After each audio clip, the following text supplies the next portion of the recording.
Speedway Anywhere on Blog Talk Radio /Speedway Anywhere with your crew chief, Q.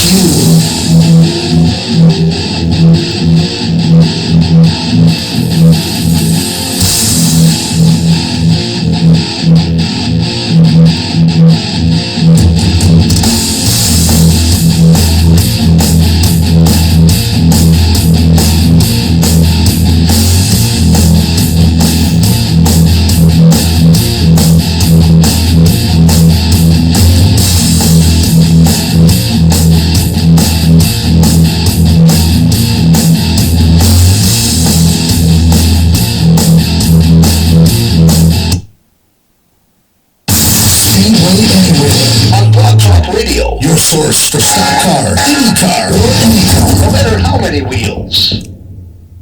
Hey, race fans, come on in.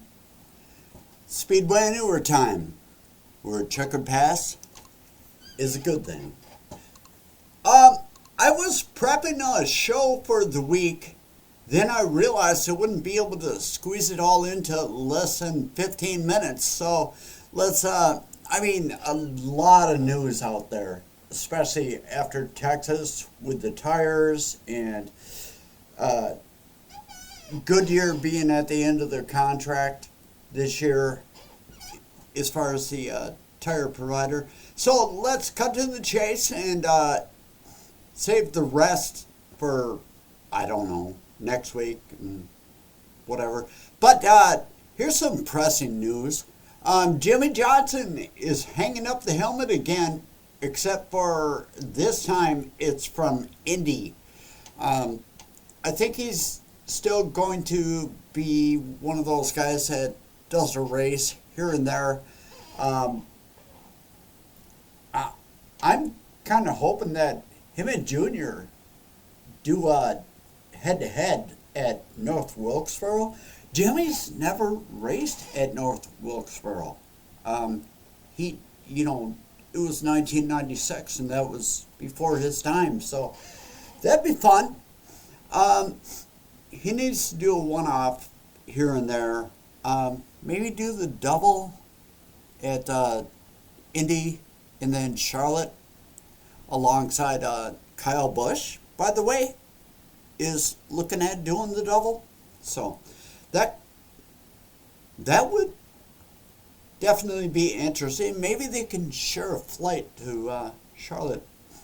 But tires, if you don't know what I'm talking about, you are one of the lucky ones who didn't see the race at Texas, the mess at Texas. Texas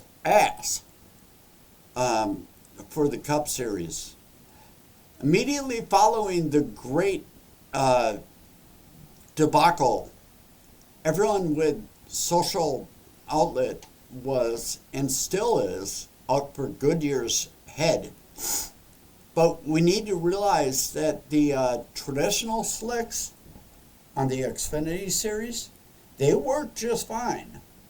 It's these low-profile tires on the next-gen car that caused the most issues. So, I need to stick to script here, but Noah Gragson got a record-tying 4 wins in a row in the Xfinity Series. And that ties Sam Ard for the most consecutive wins in the series since back in the 1980s. I believe it was 1983. But that's a story I'm going to leave right there. But yes, Noah Gragson tied the record for most wins in what back then with Sam Ard was the late model sportsman division, later became the Busch Grand National Series, later became the Nationwide Series, and which is nowadays the Xfinity Series. So, but yeah, the tires. Goodyear and NASCAR are in a contract year, but it's really just formality. I'm more than sure Goodyear will remain the provider supplier for decades going forward, but it has yet to be officially announced. where I wanted to go with this show is, let's say, what if? What if another tire manufacturer comes in with their proposal? Let's start with the fact that Hoosier was able to provide tires for the Cups, trucks, and Busch series into the early 2000s. Not sure when that came to a close, when that piece of the contract was up, but they didn't, but they could have. They would have had to supply the same amount of tires as Goodyear every weekend and have the staff, the technicians, and do the testing and a partridge in a pear tree. They would have had to provide everything that Goodyear provides if Hoosier was to stay in the mix. That was also back in the days when radials became the primary tire.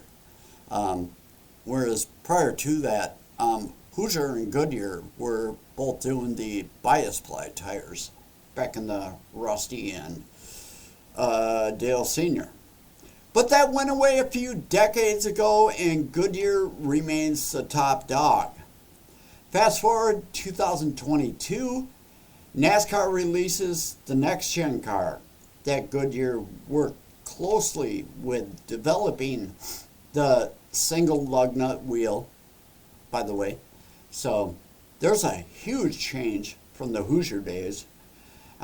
Single lug nut, low profile. NASCAR only uses this wheel in the Cup Series, but Goodyear was instrumental in the development of the new car. So I guess where I'm going is that with the huge investment of time and money, there is no possible way any other tire manufacturer could step in without a massive amount of time, money to develop a tire for all three top tier NASCAR divisions. But what if?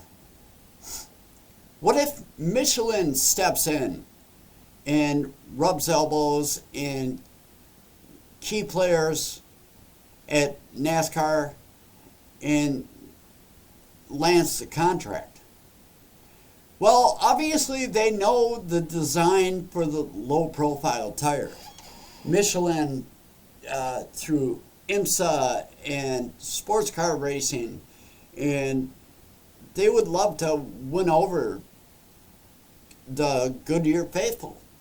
So I'm thinking they're probably... You've got mail. Hey, my phone just went off. They're probably the leading candidate if it was to happen. And like I said, I don't think it's going to happen. So now that brings us to Firestone. Firestone has a history in both ovals and road courses at the IndyCar level, as well as sports car racing.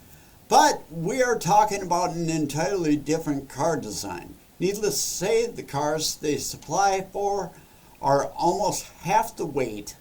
Well, okay, I'm exaggerating. They're at least a third lighter than a stock car. And they have 10 times the downforce, so that's a whole nother animal. Let's rewind to the Hoosier subject, who hardly has any history with radial tires in NASCAR, as they are part of the bias plies. Hoosier is renowned for their dirt cars. Dirt car racing, and they do a damn good job at it. They really do. I mean, whether it's late models on dirt, whether it's, sprint cars, World of Outlaws, 410s, all that stuff. But once again, although they have maintained their production facilities and research, it would take an expansion if they were to step back into NASCAR again.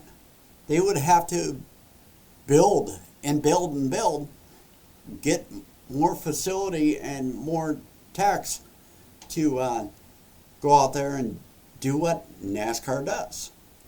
I don't think they have ever manufactured a low-profile tire, by the way. So where does that leave? They would have to be a part of this next-gen car, and I still think that Michelin is the best prospect for that. It's not going to happen. Goodyear's going to sign on for another lifetime, and it's going to go from there. Now, the grass is always greener on the other side. Right? Not. We'll get to that in just a second. Let's look at a few others. Yokohama. They're in the mix as far as auto racing. But unless there's something we don't know, I would say not a chance. But if Honda becomes a new manufacturer in NASCAR, I could see an overseas brand of tire coming in. General Tire, they make tires for many local and regional series, but I don't know that they want to expand to a Goodyear type level. General Tire, just, yeah, they're way behind the 8-ball. Bridgestone, they're pretty much the same company as Firestone. So in the end, even if the what if comes to fruition, and the grass being greener on the other side, everyone's still, excuse me, still going to complain about the tire manufacturing. If a tire pops, oh, it's the tire's fault. Every tire holds air. Every tire loses air. Every tire gets shredded. It's all the same. So, here's to another happy couple decades for Goodyear. The answer, though, is a resounding no. So the be-all end-all is the low-profile tire was a horrible idea to begin with for a heavy stock car. And the turn-forward load at Texas, yeah, it just doesn't belong on a low-profile tire like what's on the next gen. So, this up on the contract here for Goodyear, it makes for great news and scrutiny. This is where the rubber meets the road. All puns and no puns intended. Texas is a wild card as far as that goes. So if you stayed with me through this, I thank you. When it comes to tires, there will always be haters, no matter what name is on the sidewalls. So in the end, again, the grass is always greener on the other side. They all hold air. They all blow air. The only sure thing is that the only way to avoid it, do you want to see them going around the track as the Flintstones with the concrete stone wheels? I mean, that's the only way it's ever going to be. Yeah. So speaking of, a Rolling Rock sounds really good right now. So I'm going to get myself a beer and I'm going to sign off. So I am me, you are you, and this has been Speedway Anywhere.